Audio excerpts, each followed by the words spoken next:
Magandang araw mga Aldab Nation! May panibago na naman po akong update para sa inyong lahat. Pero bago natin ito umpisahan ay huwag niyo muna kalimutan na mag-subscribe sa aking YouTube channel at i-click mo na rin ang katabing bell button para maging updated ka sa mga latest videos na i-upload ko. At kapag umabot na ng 100,000 subscribers ang aking channel ay may sorpresa ako para sa inyong lahat.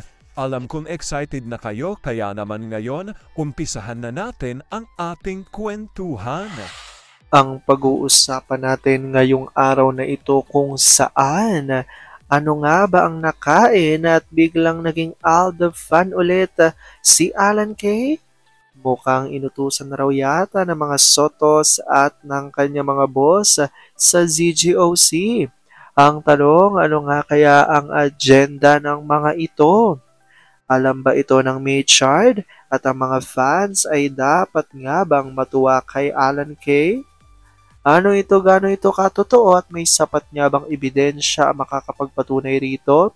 Well, yan ang ating aalamin at pag-uusapan ngayong araw na ito. Pero bago ho yan ay bibitinin ko muna kayo ng kaunting-kaunti lamang kung saan magbasa muna tayo ng mga nakakatuwang post ni my name is Theo01 sa Twitter. Kaya naman wag na natin patagalin pa, sabi niya sa kanyang tweet, "Happy birthday pa. Mahal na mahal kita. Thank you ma, sobra kitang mahal, tandaan mo yan. Habang buhay ako magpapasalamat sa Diyos dahil binigay ka niya sa akin. May gusto ka pa ba na makamit? Binuat kinumpleto mo na ako, love. Huwag ka lang mawawala sa akin, okay na ako. Thank you din sa performance mo kagabi. Dad, kayo na munang bahala sa mga apo nyo at magdi-date muna kami ng asawa ko. Ayaw mo talagang tantanan ng misis mo, no? Mahirap na. Pa? Yes, love. Isama natin si baby, ha? Huwag na maginaw eh. Baka hanapin ako eh. Sila daddy ng bahala. Saglit lang tayo.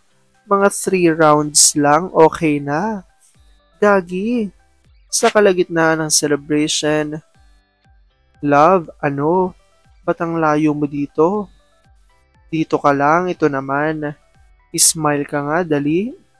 Dito ka, smile na. Ayoko na kasi mangot ka, gusto ko happy ka. Cheers, I love you so much pa. Huwag magpakalasing. Lasing na ako sa'yo, ma. Kalma, may kasama tayo. Yung kagabi, love, gusto mo pa? Yes, alam kong tuwan-tuwa ako kay sa ating binasa pero ngayon pag-uusapan na natin ang ating main topic.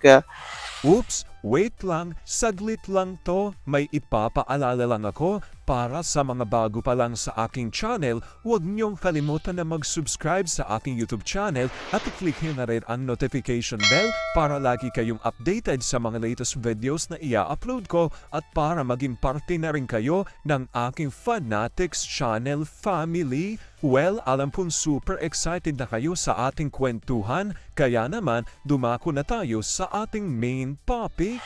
Gaano nga ba katotoo?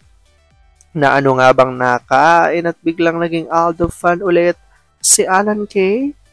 Mukhang inutusan na raw yata ito ng mga sotos at ng kanyang mga boss sa ZGOC. Ano kayang agenda nila? Ang tanong ng marami, alam ba ito ng Maychard? At ang mga fans ay dapat nga raw bang matuwa kay Alan Kay? Ano ito, gano ito katotoo at may sapat nga bang ebidensya ang makakapagpatunay rito? Well, yan ang ating aalamin at pag-uusapan ngayong araw na ito. Alam kong super excited na kayong malaman yan. Kaya naman wag na natin patagalin pa. Ito ay galing sa tweet ni Larry 1973 at ayon sa kanya, iyong aklang aliping sa gigilid ng mga soto, nagbabalik Aldab kuno. Bakit? Wala na bang kita sa kadugo mong akla rin sa kamera? O dahil inutusan ka ng sotos at tubieras? Maniniwala pa ba kayo dito? Aldab pa rin. Bago nga natin ipakita kung anong inilabas na ito ni Alan Kay, ay ito muna ang nagreaksyon ng ilan sa mga Aldab Nation at mga netizens. Unang-una na ngay galing kay JN Low at Larry 1973 at ayon sa kanila, kasi ilang taon na ba nilang nilalako ang Armin, wala pa ring return of investment. Ang sama ng timing mag-e-eleksyon. Mukhang may napi-feel silang hindi maganda mangyayari at kumakalas na, ayaw masisi. Ilang buwan na lang at uhusgahan na kung may nauto ang Sarsuela. May timetable ang mga yan. Tinatansya pa. Can't wait, and sana when that day comes, not only M, sana her family too will be free from the bondages of the Sarsuelistas. I'm still giving the M fam the benefit of the doubt. They took advantage of their ignorance sa showbiz. Nauto at now, hirap ng umahon sa kumunoy. I'm praying they come to their right senses na. Walang mabuting maidudulot ang mabuhay sa kasinungalingan. Sagot ni Beth Jimenez, sinimula ng birthday, itinuloy ngayong campaign period. We know better. Isip ang pairalin. Amoy ng agenda. If you could leave Aldab alone, much better. Aldab pa rin. Sabi naman ni Chiclet at Mirna, never again. After ng open letter na ginawa nila sa fandom, Aldab pa rin. Ang mga kasali at bayaran ay hindi na dapat pagkatiwalaan. Malay nyo ay may agenda na naman na kawalang hiyaan. Sagot naman ni Sonia Buenaobra at Mila Mojica, hindi ba obvious? Lahat sila, mga taga-ibig, bumaligtad. Dahil utos yan. No need to name names. Ngayon, lubog ng bangkero. Mula sa hari hanggang pababa.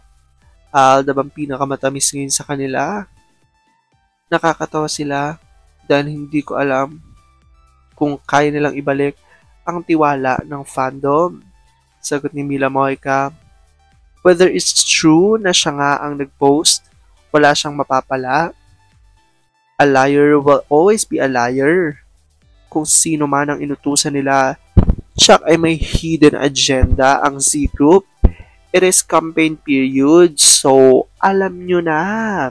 At eto nga ang tinutukoy nilang latest post ng nagngangalang Alan Kay sa Facebook at ayon dito, Maine Mendoza and Alden Richards at kalakip nga ang litrato ng ito Nina Alden at Mengay. Ngunit hanggang sa ngayon nga ho ay hindi pa rin tukoy kung talagang ito nga hong nag-post ay legitimate na account ni Alan Kay dahil sa Facebook ay uso ho talaga ang mga account na hindi naman talaga yung mismong artista ang gumagamit, kundi pangalan lang nila ang ginagamit upang makagain ng mga likes at followers. So, ito kung titignan natin yung Alan Kay na account, talagang medyo 100% na mapapatunayan natin hindi ito tunay na account ni Alan Kay.